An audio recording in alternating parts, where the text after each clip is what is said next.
Hello friends, मैं आपका दोस्त और एजुकेटर शिव पूजन सिंह आपका अपने यूट्यूब चैनल कॉम्पिटिटिव जोन में आपका बहुत बहुत स्वागत करता हूं।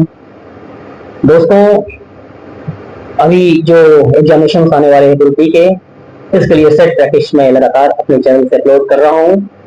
रिकॉर्डेड क्लासेज होती है, इनका वीडियो में लगभग प्रतिदिन हमारी ये कोशिश होती है कि आप सबों तक पहुंचा सकूं।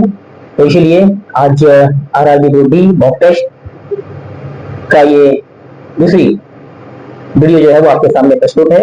ये सेकंड क्लास जो है वो मॉक टेस्ट का आपके सामने मैं प्रस्तुत करने जा रहा हूं। ओके फ्रेंड्स, वंस अगेन मैं आपको ये याद दिला देना चाहता हूं कि अगर अभी तक आपने इस चैनल को सब्सक्राइब नहीं किया है तो आप इसे सब्सक्राइब करें, इसे लाइक करें, अपने दोस्तों तक इसे शेयर करें। ओके फ्रेंड्स, ताकि आपके साथ साथ आपके जो फ्रेंड्स हैं वो भी इस चैनल के माध्यम से जो डेडिकेटेड वीडियोस और रिकॉर्डेड क्लासेस जो विभिन्न विषयों से संबंधित आपको प्रोवाइड करवाए जाते हैं, इनका लाभ उन्हें भी प्राप्त हो सके। ओके फ्रेंड्स, एक छोटा सा पेप टॉक आप बच्चों को इनर्जाइज और बूस्ट करने के लिए आज के सामने आपके सामने ये प्रस्तुत है।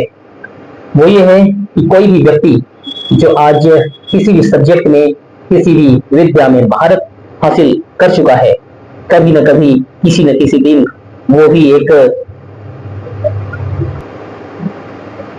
अल्पज्ञ व्यक्ति था और समय के साथ साथ उसने अपने आप को परिशोधित किया, परिमार्जित किया, अपनी कमियों को ढूंढ ढूंढ कर निकाला और आज वो वक्त है जब वो आपके सामने विभिन्न विषयों को प्रस्तुत कर रहा है या किसी भी विषय में अपने आप को महार हासिल किया हुआ व्यक्ति या सिद्ध हस्त व्यक्ति के रूप में अपने आप को प्रस्तुत कर रहा है। ओके फ्रेंड्स, कहने का मतलब ये है कि कोई भी व्यक्ति किसी भी विद्या में महारत हासिल करने से पहले उस दौर से गुजरा होता है जबकि वो भी एक प्रारंभिक दौर से गुजरने वाला व्यक्ति होता है और उसने बहुत सारा मेहनत किया है। ओके फ्रेंड्स, तो बिना देरी किए हुए आइए इस सेशन की शुरुआत करते हैं। ओके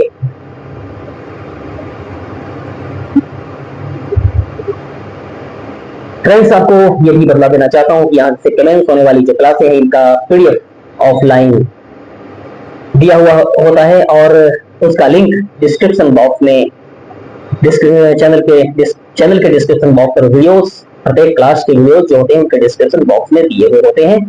आप टेलीग्राम चैनल के माध्यम से वहां से जुड़ करके और ऑफलाइन जो मटेरियल्स यहाँ से उन्हें डाउनलोड करके और पढ़ सकते हैं। ओके फ्रेंड्स, तो आइए शुरू करते हैं। भारत में ओलंपिक खेलों में अपना प्रथम स्वर्ण पदक, प्रश्न यह है कि भारत ने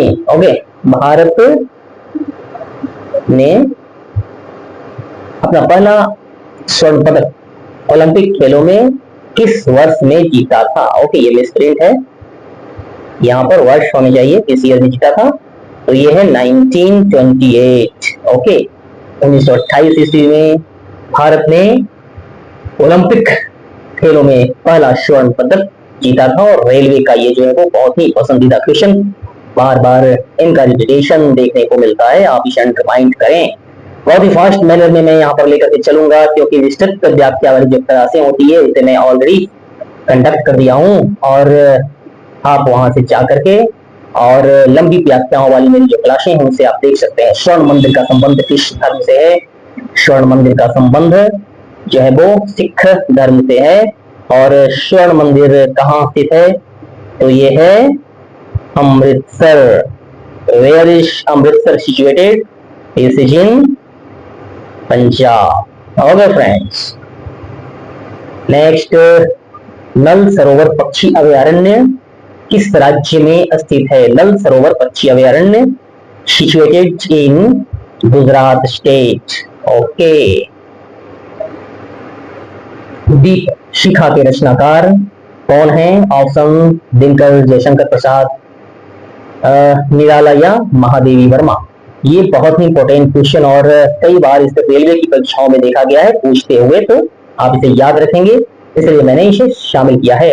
महादेवी वर्मा, दीप शिखा इनकी रचना, और दीप शिखा के रचनाकार है। महादेवी वर्मा की रचनाओं की बात करें तो मदिर मदिर मेरे दीपक छल, मदिर मदिर मेरे दीपक जल, प्रियतम का पत्र आलोकित कर, ऐसी कालजयी रचनाएं उनकी हैं। और दीप शिखा के रचनाकार महादेवी वर्मा। ओके, नेक्स्ट, कांडला बंदरगाह किस राज्य में स्थित है? कांडला बंदरगाह भी नल सरोवर पक्षी अभयारण्य की तरफ गुजरात स्टेट में है। और जस्ट रिमाइंड दिस फ्रेंड्स, मुझे ये पता है कि मेरी जितनी भी क्लासें होती हैं आप उनसे बहुत ही लाभान्वित होते हैं और आप बड़े ही एंजॉय भी करते हैं मेरी क्लासों का, तो आप वीडियो को लाइक सब्सक्राइब शेयर करते चलें। वर्तमान में पांचाल को किस नाम से जाना जाता है? महाभारत कालीन ये टर्म। ओके, 16 पुरुष महाजनपदों की जो हम बात करते हैं इतिहास में, तो पांचाल का नाम आता है। और पांचाल अभी जो वर्तमान में जो है वो ये पंजाब को प्राचीन काल में पांचाल के नाम से जानते थे। ओके, प्रारंभिक में मेरी जो वीडियोस आती थी, जो क्लासें आती थी, उसमें 16 महाजनपदों का मैंने वर्णन काफी किया था, जिसमें बिहार बीपीएससी एग्जामिनेशंस में कई वीडियोस मैंने बनाए थे। उन वीडियोस को जब आप देखेंगे तो इन तथ्यों पर गहन चर्चा और परिचर्चा मैंने की है। आप इसे बिल्कुल इन सारी वीडियोस को आप देखें, निश्चित तौर पे आप लाभान्वित होंगे। ओके फ्रेंड्स, शक संवत पर आधारित राष्ट्रीय पंचांग का प्रथम महीना कौन है? फाल्गुन कार्तिक चैत्र, यह है महीना चैत्र। शक संवत पर आधारित राष्ट्रीय पंचांग का प्रथम महीना चैत्र। नेक्स्ट, टिटनस किसके संक्रमण के कारण होता है? ओके फ्रेंड्स, विभिन्न डिजीज और उनके काउजेज पर एक वीडियो डेडिकेटेड में लाऊंगा। टिटनस बैक्टीरिया के संक्रमण से होता है। लोहे वगैरह के अनवांटेड तरीके से जब हमारे शरीर में कांटेक्ट हो जाता है तो इस वजह से जो है वो टिटनस की बीमारी फैलती है। कौटिल्य का अर्थशास्त्र किस से संबंधित है, यानी कि किस विद्या से संबंधित है? राजनीतिक क्षेत्र। ओके, कौटिल्य का अर्थशास्त्र जो है वो पॉलिटिकल एरिया को कवर करता है।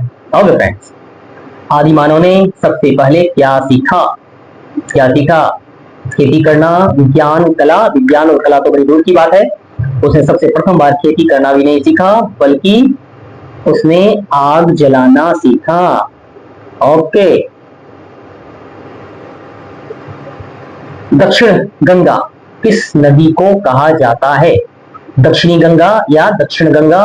Godavari. Okay, Godavari river is called southern Ganga. Okay friends, 42वां संविधान संशोधन अधिनियम किस वर्ष पारित किया गया था? 1976। इस वर्ष में 1976 42वां संविधान संशोधन, और 1978 44वां संविधान संशोधन। ओके, इन दोनों संशोधनों का बड़ा ही व्यापक महत्व है और उन पर एक डेडिकेटेड वीडियो खास करके 44वां संविधान संशोधन पर होना चाहिए। और निश्चित तौर पर आने वाले दिनों में मैं आपको 1976 और 78 ये जो दोनों वर्ष हैं और जो संविधान के संशोधन किए गए थे दोनों वर्षों में, 42वें और क्रमशः 44वें संविधान संशोधन, इस पर मैं डेडिकेटेड वीडियोस आपको बिल्कुल प्रोवाइड करवाऊंगा। ओके फ्रेंड्स, नेक्स्ट, यूफ्रेट्स, दो नदियां हैं ये, Euphrates and tigris. Okay, Euphrates and tigris नदियां किस देश में बहती हैं? ये हैं ईरान, इराक, तेहरान या सऊदी अरबिया। तो ये है कौन? Second option, Iraq. और ऐसे ही क्वेश्चन आने की पूरी संभावना आरआरबी के एग्जामिनेशन में बनते हैं, क्योंकि आरआरबी की एक बहुत बड़ी विशेषता ये रही है कि उसने पिछले वर्षों के जो क्वेश्चन होते हैं इनका रिपीटेशन वो बार बार करता है, और इसी वजह से है कि अगर वो बच्चा, कोई भी बच्चा अगर कंटिन्यूसली मॉक टेस्ट अगर देता है तो वो निश्चित तौर पे इन परीक्षाओं में सफल हो जाता है। ओके फ्रेंड्स, और हम लोगों ने भी बिल्कुल ऐसा ही किया था, हम रिपीटेड मॉक टेस्ट करते थे और वी गॉट सेलेक्टेड। ओके, निम्नलिखित में से कौन सा एक कार्यरत व्यक्ति संसद के सदस्य नहीं होते हुए भी संसद की कार्यवाही में भाग ले सकता है? कौन व्यक्ति ये? महान्यायवादी। Okay friends, the person is महान्यायवादी। ओके, तो ऐसे तथ्यात्मक तथ्य पर जो क्वेश्चन होते हैं उन्हें जानना और पढ़ना बेहद जरूरी होता है। तो ऐसे तथ्यों को पढ़ते रहें और हमारी कोशिश होती है कि ऐसे तथ्य पर क्वेश्चन मैं आपके सामने पेश करने की कोशिश करता हूं। ओके फ्रेंड्स, बढ़ते हैं अपनी अगला क्वेश्चन। भारतीय संविधान की प्रस्तावना में धर्मनिरपेक्ष, ओके, बहुत ही महत्वपूर्ण क्वेश्चन। कौन सा? धर्मनिरपेक्ष, समाजवादी एवं अखंडता शब्द किस धर्मनिरपेक्ष, तीन शब्द जोड़े गए थे, धर्मनिरपेक्ष, समाजवादी एवं अखंडता शब्द किस संविधान संशोधन के द्वारा जोड़ा गया था? ये है 42वां संविधान संशोधन। और ये संविधान संशोधन कब लाया गया था? 1976। और एक है ये संविधान संशोधन 44वां, ये कब लाया गया था? इसके 2 वर्षों के बाद 1978। और ये दोनों जो संविधान का संशोधन है ये बड़े ही महत्वपूर्ण संशोधन हो जाते हैं। जैसा कि मैंने अभी बताया, इन पर मैं डेडिकेटेड वीडियो आपको प्रस्तुत करवाऊंगा कुछ दिनों के बाद। अभी तो हमारी ये कोशिश है कि मॉक टेस्ट अभी आपको दिए जाएं, और क्योंकि अभी आगामी परीक्षाएं जो है वो एट हैंड हैं और निकट भविष्य में इन्हें कमेंट्स होने की संभावना है, तो मेरी ये कोशिश है कि अधिक से अधिक मॉक टेस्ट मैं आपको प्रोवाइड करवाऊं। ओके फ्रेंड्स, किस संविधान संशोधन के द्वारा मतदाता की आयु सीमा को 21 वर्ष से घटा दिया गया था? ओके, 21 वर्ष से घटा करके और 18 वर्ष कर दिया गया। ये पहले 21 वर्ष थे, बाद में इसे जो है वो 18 वर्ष कर दिया गया। ये 61वां संविधान संशोधन 61वें संविधान संशोधन के द्वारा मतदाता की आयु जो है वो 21 वर्ष से घटा करके 18 वर्ष कर दिया गया था। Just to remind all these facts, or all these are very important questions by the point of views for the examinations of RRBs, railway के एग्जामिनेशंस पॉइंट ऑफ व्यू से ये क्वेश्चंस बड़े ही महत्वपूर्ण बन रहे हैं और आपको इन्हें रिमेम्बर करना चाहिए। ओके, ये है 19वां नंबर क्वेश्चन। केंद्रीय नमक और समुद्री रसायन संस्थान अनुसंधान संस्थान, केंद्रीय नमक और समुद्री रसायन अनुसंधान संस्थान कहां पर स्थित है? ये भावनगर, ओके, गुजरात। नमक से संबंधित बात जब आती है, नमक सत्याग्रह वगैरह वगैरह, तो हमें गुजरात और गांधी जी की याद आती। सिंधु घाटी के सबसे महत्वपूर्ण बंदरगाह लोथल किस नदी पर स्थित हैं? जब सिंधु घाटी सभ्यता का मैंने एक डेडिकेटेड क्लास जब लिया था, तो इसमें मैंने इन तथ्यों का विस्तृत विवरण प्रस्तुत किया था। वहां पर सिंधु घाटी से संबंधित 1-2 वीडियोस मैंने अपलोड किए हैं। ये जो है वो आप उन्हें जरूर देखेंगे, बड़े ही इंपॉर्टेंट क्वेश्चंस हैं और आप इनसे लाभान्वित होंगे। तो इन जो किसी भी सब्जेक्ट से डेडिकेटेड वीडियोस जो बनाए गए हैं, जो क्लासेस कमेंट्स की गई हैं, उनका वीडियोस आप जरूर देखें। तो ये सारे तथ्य वहां पर डिस्कस्ड हैं। अगर आपने वहां पर उन्हें देख लिया होता तो आप यहाँ पर आसानी से आंसरिंग कर सकते थे। तो ये है भोगवा नदी, ओके, सिंधु घाटी की सबसे महत्वपूर्ण बंदरगाह लोथल। ओके फ्रेंड्स, और लोथल जो एक बंदरगाह शहर है, बार बार परीक्षाओं में पूछा जाता है ये किस नदी पर है, तो ये भोगवा नदी पर स्थित है। ओके, सूर्य से पृथ्वी तक प्रकाश को पहुंचने में लगभग कितना समय लगता है? ये 8 मिनट और 20 सेकेंड का समय लगता है, कभी कभी 8 मिनट और 16 सेकेंड, कभी कभी 8 मिनट और 16 सेकेंड भी ऑप्शन में दिया हुआ रहता है, तो आप उसे भी उसे भी आंसर दे सकते हैं कि क्योंकि 20 सेकेंड के नियरेस्ट जो है वो 16 सेकेंड है, तो आप ये भी आंसर कर सकते हैं। ओके, नेक्स्ट, आइनू जनजाति का संबंध किस आइनू जनजाति का संबंध किस देश से है? ओके, किस देश से है? तो आइनू जनजाति का संबंध जापान से। ओके, सुपर कंडक्टर में प्रतिरोध कितना होता है? जब सुपर कंडक्टर की बात की जाती है, यानी कि वैसा कंडक्टर जिसमें प्रतिरोध है ही नहीं। सुपर कंडक्टर कोई भी वस्तु तभी हो सकता है जबकि उसका प्रतिरोध बिल्कुल भी उसमें नगण्य हो। ओके, तो ये आंसर बी ऑप्शन, शून्य। प्रतिरोध जो है वो जब शून्य होगा तभी कोई वायर जो है वो, कोई वस्तु जो है वो सुपर कंडक्टर हो सकती है। ओके, 25 नंबर क्वेश्चन है, 35 has been मिसप्रिंटेड here.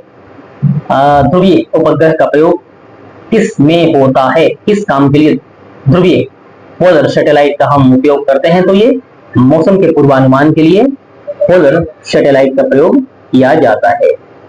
Okay friends, तो बड़े फास्ट मैनर में 25 क्वेश्चंस का हमने यहाँ पर अध्ययन किया, और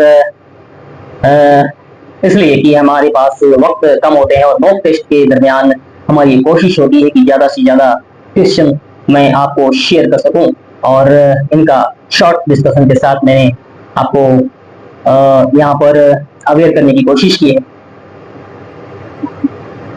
ओके फ्रेंड्स, जैसा कि आप वीडियो के थंबनेल में ये देख रहे होंगे, 60 आउट ऑफ 60।